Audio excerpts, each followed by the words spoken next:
All right. So I am going to give the presentation that I have been giving to different community organizations about the community endowment. So I'm going to start out by talking about a different community endowment in Nebraska. Nebraska has this great history of developing community endowments.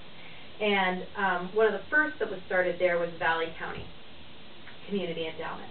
And it's a place that's very similar to here. It's about 5,000 people, nice big agricultural valley, flowing river, nice people. And in 2000, they were in a pretty tough spot. They've been facing a population loss of about 50 people a year for the last 10 years, which in a population of 5,000 is a big deal. They had, most of their economy was based on agriculture, and so fluctuating commodity prices had a real impact on their economic stability. And they had a bad case of brain drain, which I think is like the ugliest term in rural development. Basically, it means that there's more young people leaving than there are people coming back to the community. So they were in a tough spot. So they decided to start an endowment. And they knew that a large portion of their population was aging. And they decided that they knew that those people were going to be transferring their wealth to their children. And they decided that they wanted to try to capture 5% of that wealth transfer. So in Valley County, that was $6 million from 2000 to 2010. So how many people, when I said $6 million in 10 years, thought, yeah, right, that's crazy. They must have lots of really wealthy people. Well, there were a lot of communities in Nebraska that said that same thing. And so the Nebraska Community Foundation made a big effort to try and find really creative ways for people to be able to donate. And so they would take small donations. It's the usual thing. There was a town in called Shickley, Nebraska, which has about 400 people. And there was an elderly woman there who gave $20 a year, every year, year after year. And then when she passed away, she ended up giving a bequest through her estate. There was a portion of her real estate that was worth $16,000. And now that town of 400 has a $4 million endowment. A lot from gifts like that, small donations and bequests. There's a town called Keith, in Keith County, Nebraska. There is an endowment that was started with a challenge grant. So there was a banker who was retiring, and he decided that he wanted to give $100,000 to the community endowment. He said, if you can raise $200,000, I'll give you $100,000. And they said, wow, what a great fundraising opportunity. I bet we can do better. So they raised $300,000, and so in their first year of having a community endowment, they started out with a $400,000 endowment. They can take gifts of appreciated property. So there was a gentleman in Pender, Nebraska, who had a tractor collection, and he had been buying tractors since the 1970s for $1,500 a piece and fixing them up and taking care of them. And when he passed away, he knew that none of his kids really cared about him or had any real attachment to him, and so he gave them to his community endowment, and they were able to sell them for $85,000. So a huge gift to his community with something that, you know, wasn't of real importance to his family. They can take gifts of life insurance if there are life insurance policies that are no longer needed. They can take gifts of grain or other commodities.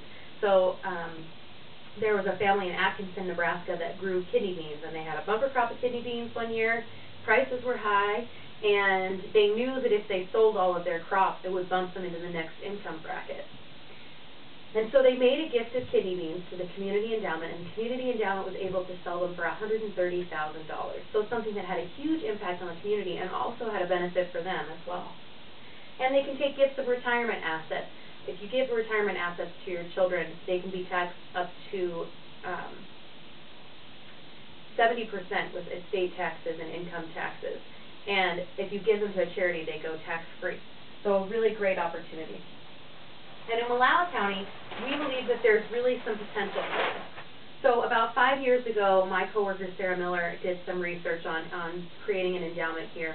And part of that, she had a study done on the amount of wealth that was going to be transferring from one generation to the next between 2005 and 2010.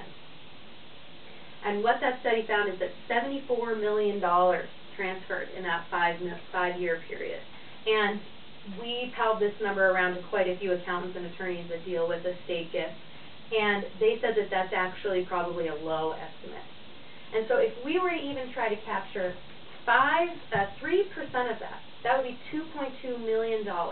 And these amounts are supposed to at least stay the same, but probably go up from now till 2030.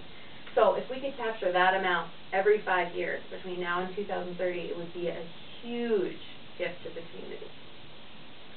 And so a lot of times we get asked, well, what makes you different from all the other nonprofits in town? And we believe that there are a lot of people in the community who are going to be really attached to one thing or another. Maybe the food bank helped them out when they were in a tough spot when they were younger, or maybe the Elks Christmas baskets had really had an impact on them, and they're always going to give to that cause. Or maybe they were a teacher in the school district, and they're always going to give to the school district. But we also believe that there are people who might either be really attached to a cause that doesn't really have a way to fundraise. So maybe they really care about Fergie ski area, but the only kind of gift that they can give is a retirement asset, and Fergie doesn't have the ability to take that. They could do that through the endowment. We also believe that there are people in the community that might not really be attached to one cause or another. Maybe they moved away when they were young, but it really still holds a place dear to their heart. Or maybe they just moved here recently, and so they haven't really developed a strong relationship with one cause or another, but they really care about the place. An endowment would give them the ability to give those kinds of gifts. So we believe that there are, gifts out there that are not being made right now that could be. So we hope that this will capture some of those. And we believe that it's an idea that really has the ability to work. And the way it would work is through an open application process. So it would be open to nonprofits and government institutions. And the goal is to fund the most strategic gifts as possible. So probably not funding like annual operating budgets or annual events like the fireworks or something that already have their own annual fundraising program, but fundraising really what is the most strategic need in the community at that time. So that the goals of the endowment are allowed to change over time to reflect what's most important to the community. So maybe new programming in the school districts, or helping Myron Kirkpatrick expand his business facilitation practice to help more new businesses expand or start up in our community. And we think that it can work. So let me bring you back to Valley County, Nebraska. They actually surpassed their goal. If you remember, they had a goal of raising $6 million over that 10-year period, but by 2007, they had already raised $7 million. They have 100 newer expanded businesses by this point, and including a $75 million ethanol plant that they were able to bring into the community.